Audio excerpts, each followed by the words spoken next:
Take two. Hi, Mark from Top Local here with Bernie Pawlik, Pawlik Automotive in Vancouver. We're talking cars, and Bernie's been repairing and maintaining cars in Vancouver for 38 years. And Pawlik Automotive, his shop, has been voted 18 times so far best auto repair in Vancouver by their customers. How are you doing this morning, Bernie? Doing very well. So we're going to talk about a 2012 Range Rover that had some issues with noise. What was going on with this vehicle?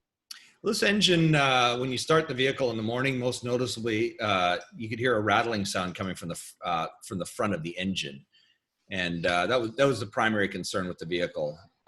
Sometimes when it was warm, you could hear it too, but mostly on a cold startup, it would happen for a minute or two. So where did you discover the noise was coming from? It was coming from the timing chain. And how we determine that, we have various listening devices, but the best one we have is a stethoscope, not like a doctor's stethoscope, which is round and fits on your chest, but this actually has a pointed tip, and so you can put it against various metal parts on the engine and listen for noises, and it's a very good way to pinpoint where a noise is coming from. So from the timing chain, there's two timing chains on this engine. It's a V engine. There's a lot of different places to touch, different touch points for the noise, but it was very clearly coming from the timing chain. And what's involved in repairing a timing chain on a 5-liter supercharged Range Rover motor? There's a lot of work involved. This is it's an extremely involved bit of work. As I mentioned, it's a dual overhead cam engine. It has variable valve timing, direct fuel injection, and a supercharger. So that all of that complexity makes for an extremely complicated job. Unlike the timing chains of old, where there was just a chain and a couple of gears, these have a lot of moving parts and pieces and precision, precise alignment marks and things to deal with. So a few things involved. Actually, the supercharger has to be removed, the air intake system, the radiator fan, everything on the front of the engine has to come off. So there's fans, pulleys, water pump. The valve covers have to be removed. And to remove the valve covers on this engine, you have to actually remove the fuel injectors with a special tool, because they tend to get stuck in the cylinders after a while. So we have a special puller to remove those. And on and on, so until you can finally get to the timing chain covers and do the timing chain. All right, and what would cause the timing chain to wear in a fairly new vehicle? Yeah, so the vehicle's only, at this point, about 5-6 years old, and under 100,000 kilometers, which is less than 60,000 miles. So you certainly wouldn't expect the timing chain to be worn. And what we found with these, and the information out there is basically it's an engineering problem. I'll show you some pictures in a few minutes. We'll have a look at what happened, but it seems to be, anyway. So basically, it's an engineering issue with this particular model of engine. So we'll start with some pictures. So there's a 2012 Range Rover full-size model with the supercharged V8 engine. There's the front of the engine exposing the timing chain. So the camshafts are up in this area here on both sides of the engine. The supercharger sits right in this area here. So, once the engine's assembled, you can't see any of this kind of stuff. But the timing chain covers are off, and you can see two chains here, one going in this direction around these cams, the other going in this direction around these cams here. The timing chain tensioner is located here and up here. And the guide rail for the tensioner is here. These are kind of the critical problems of this with this particular engine. It's not so much that timing chains are stretched. I mean, they probably last for 300 or 400, maybe 500,000 kilometers before they'd stretch bad enough to need replacement. But the critical problem is actually right in this area here. And I'm going to show you some more pictures. So this is the timing chain tensioner. This is the old one. This is the new one, and you can see if you look carefully, the arrows point to the plunger. This piece pushes out against the timing chain, and if you see, this plunger is kind of smaller diameter than this one here, and it fits into the timing chain guide.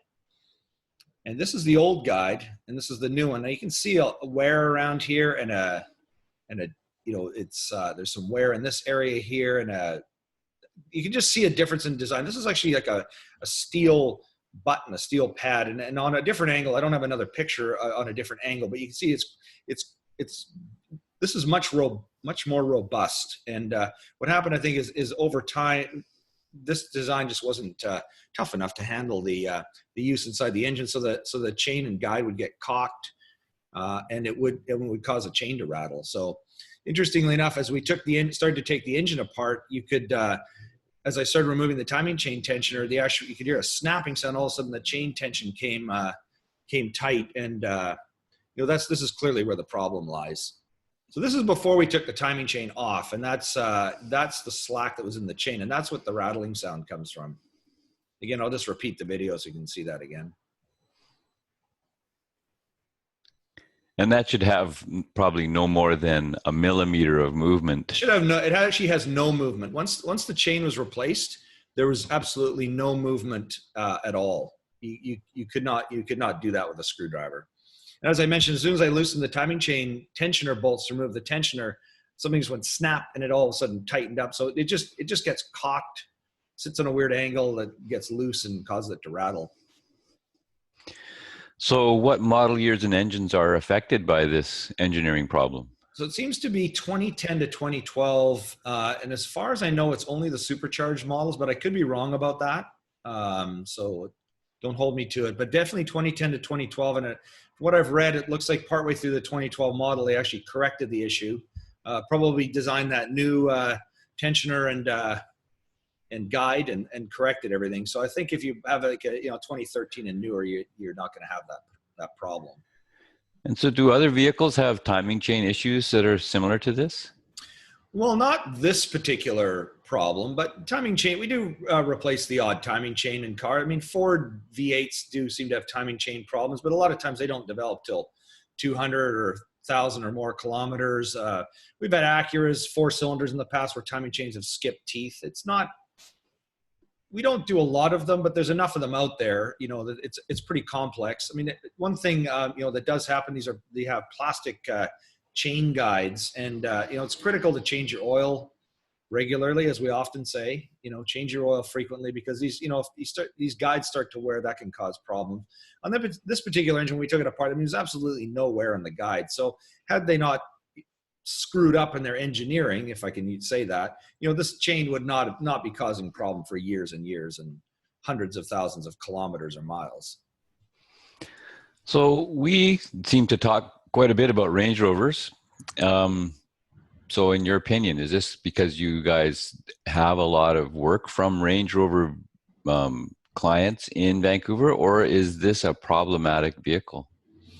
Well, I'd have to say it's a little bit of both. I mean, we do work on a lot of Range Rovers and Land Rovers, but there are a lot of things that do happen to these vehicles. And I mean, this is a bit of an anomaly. It seems to be only affecting a couple model years, but there are a lot of predictable things we find on these vehicles. Things like suspension bushings, control arm bushings that wear, air suspension compressors. I mean, with this engine, the supercharger nose cones tend to wear. So there's quite a few predictable things. I mean, other than that, they're good vehicles, but it's a complex vehicle. There's a lot to them, so there's a lot more to go wrong. And wasn't brakes another rather quick wearing item as well? Actually, now that you mention that, I forgot. Yeah, brakes do tend to wear pretty quickly on these vehicles. Also, when you look at the size of the brake, I mean, it's massive. You think, oh, these brakes should last 100,000 kilometers or more, but often they don't last even 30,000 kilometers. So it's a very heavy vehicle, and for some reason the brakes tend to wear quite quickly as well. So yeah, you will go through a fair number of brakes, and tires too. They're a large tire, but they're performance tire, so they tend to wear out, and they're expensive. So there are those are the kind of things you get in a performance SUV that you tend to have to spend money on. So we kind of covered off our last question here. What else could an owner expect to go wrong? But overall, a Range Rover, for its purpose, which is luxury conveyance, very luxurious, of the Queen. Yeah, that's right. It's a pretty impressive vehicle. Absolutely. I have to say, they make for a pretty good used value too. I mean, they're not really cheap, but for after a few years, they tend to depreciate extremely. I'd like to say precipitously. The value drops really fast. I mean, you can buy a Range Rover that's probably worth $200,000 new for $50,000 when it's 5 years old, and if you wait a few more years, substantially less. So you will spend a fair amount of money doing repairs, but it's an incredible vehicle for what you get, a used vehicle. So there you go. If you have a Range Rover in Vancouver and you're looking for service, the guys to see who are experts are Pawlik Automotive. You can reach them at 604-327-7112. Check out their website at pawlikautomotive.com, or our YouTube channel, or our new podcast. Thanks, Bernie. Thanks, Mark.